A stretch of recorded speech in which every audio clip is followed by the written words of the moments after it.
আসসালামু আলাইকুম প্রিয় সবুজ প্রেমী ভাই বোনেরা। লেবু বাগানে স্প্রে করার পুরা মৌসুম, কেননা নতুন খুশি গজাবে, এখন নতুন ফুল ফল আসবে। এই যে দেখতে পাচ্ছেন আমার হাতে ছোটো ছোটো ফুল আছে, ফল আছে। এই যে পরিপক্ত একটি লেবু আছে।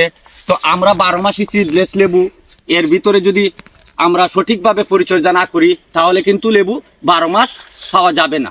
তো সেই বিষয়টা আমাদের লক্ষ্য করতে হবে। এই যে দেখতে পাচ্ছেন এই জায়গাটিতে একটি ছোট্ট একটি লেবু আছে, এর ভিতরে পাতাগুলা গুমরা হয়ে রয়েছে। কারণটা হচ্ছে বিশেষভাবে এখানে মাকড়সার আক্রমণ অথবা বিভিন্ন ধরনের পোকামাকড়ের আক্রমণ থাকে। তো এইবার এই পোকামাকড়ের আক্রমণ যদি থাকে তাহলে লেবু কিন্তু জ্বরে যাবে, ফুলগুলা জ্বরে যাবে।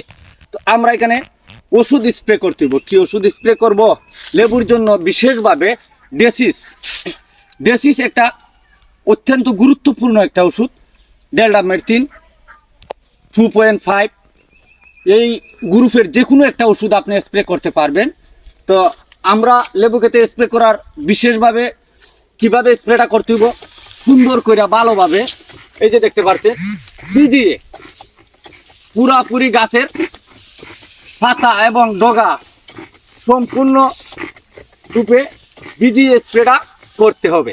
তো আমাদের ডেসিস ডেল্টামেথিন গ্রুপের যে ওষুধটা স্প্রে করব প্রতি পার লিটারে 1.5 মিলিগ্রাম 1.5, এই পর্যন্তই আমরা 1.5 যদি আমরা ব্যবহার করি 1.5 মিলিগ্রাম প্রতি লিটারে, তাহলে কিন্তু লেবুর জন্য পুরাপুরি পারফেক্ট।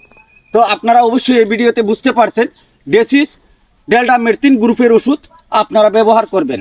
ভালো থাকেন, খুদা হাফেজ।